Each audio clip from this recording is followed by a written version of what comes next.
This is Professor L.B. Gaikwad's English Literature Web. I am Professor L.B. Gaikwad is discussing today on the topic lecture number 376, the direct and indirect speech part 2nd. Here at first I will tell you that the learners have suggested to take some parts on the direct and indirect speech, and that's why here I am today in front of you to tell the next part, means part 2nd, on the direct and indirect speech. I have put all the notes in the description box. Please see all the notes there.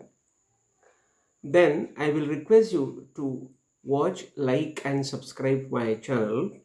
Now we will go to the topic. Now see, when we discuss the direct and indirect speech, we can say that the direct speech is written and spoken as follows. Remember, this is the part 2nd, and in the part 1st, we have seen about the recognition of all the rules and regulations which are essential for the direct and indirect speech. Now in this part, we are studying the next information. The direct speech is written and spoken as follows. Remember, when we write and when we speak the direct speech, that direct speech is written as follows, means there are the methods of speaking the sentences or writing the sentences. All those methods now we will see. The first method is, suppose the example is, William said to Coleridge, I like your poems. Remember, the first sentence is, William said to Coleridge, I like your poems. The same sentence will be spoken as well as will be written in the direct speech. Again, Coleridge, I like your poems, said William. Coleridge, I like your poems, said William. Again, that sentence will be spoken and written as William said, comma, inverted comma, started, Coleridge, comma, I like your poems, and the double inverted comma is closed. Again, the same sentence will be spoken as William said, comma, inverted comma, started.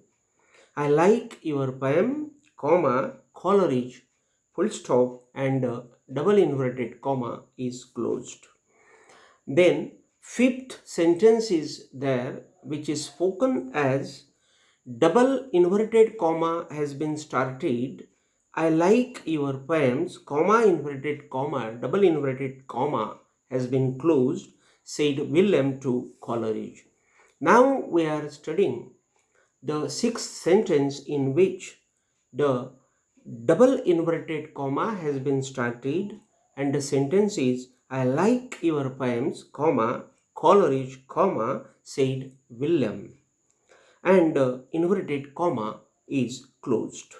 Now the sentence is seventh, and in this seventh sentence I will say the double inverted comma has been started, and the sentence begins, I like your poems, comma, Coleridge, comma, William said. So remember, all these 7 sentences are showing here that the direct speech is spoken, means the direct narration is spoken in this way, means one sentence is spoken in 7 sentences, means we can mold, we can turn that sentence into the 7 sentences, and in this way we can speak and write the direct speech. Remember, every direct speech is written with the double inverted comma, means remember, again I will read for your satisfaction the first sentence.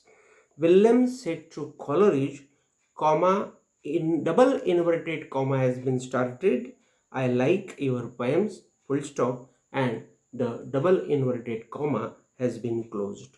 Now see, these are the 7 sentences in which we have seen that only one sentence can be spoken with the rules of the 7 sentences, means the methods of the 7 sentences, means we can change those patterns of the sentences, and we can speak those sentences very differently.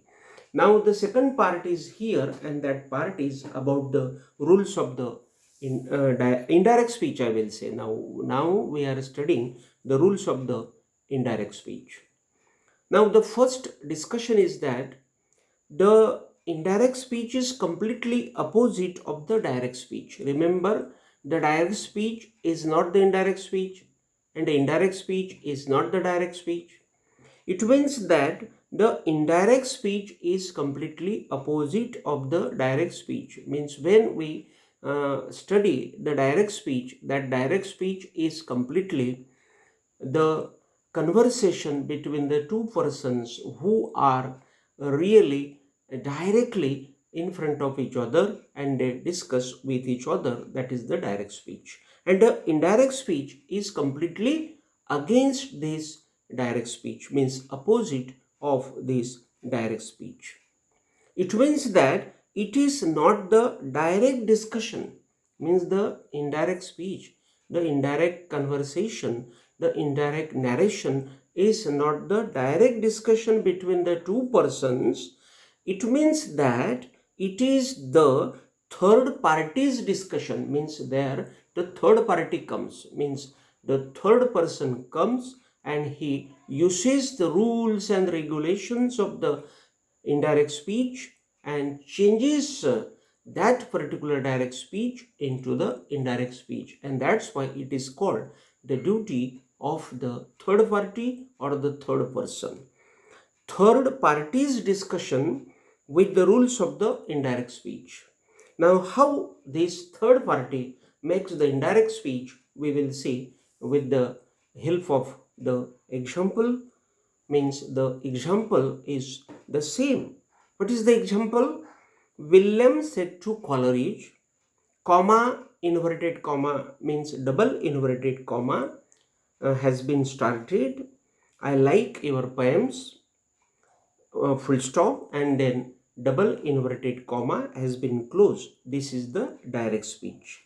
Now see, the indirect speech of this particular direct speech is given here as under, for example, William told Coleridge that he liked his poems. Remember here, this William is the same there when we have turned the direct speech into the indirect speech. The speaker, that is the William, is the same. Then said to has been changed into told always, because I like your poems is the simple sentence, and that's why we have put there told instead of the said to reporting verb. Then Coleridge is the same, because Coleridge will not change. It means that the subject and the object in the direct speech, they are not changed when we do the indirect speech of the direct speech. And so the sentence is, William told Coleridge that.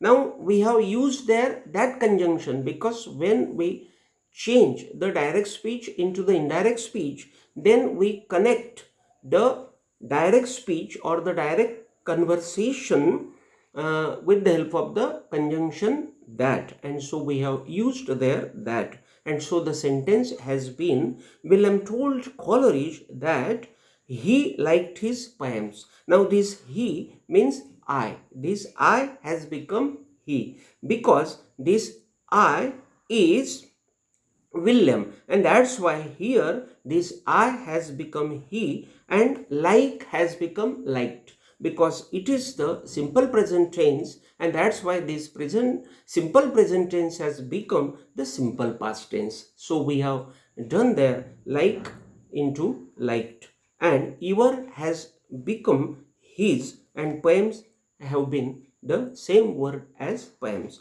So in this way, this is the method of changing the direct speech into the indirect speech. Now, the last thing is that without comma and double inverted commas means when we change the direct speech into the indirect speech, we change all the commas and all the double inverted commas, because the indirect speech is nothing but the sentence which is used with the help of the rules of the indirect speech, and that's why there is no need of the comma and the double inverted comma. So here today we have finished the second part of the direct and indirect narration. Again we will be in front of each other with the third part of the direct and indirect speech. Till then, thank you very much.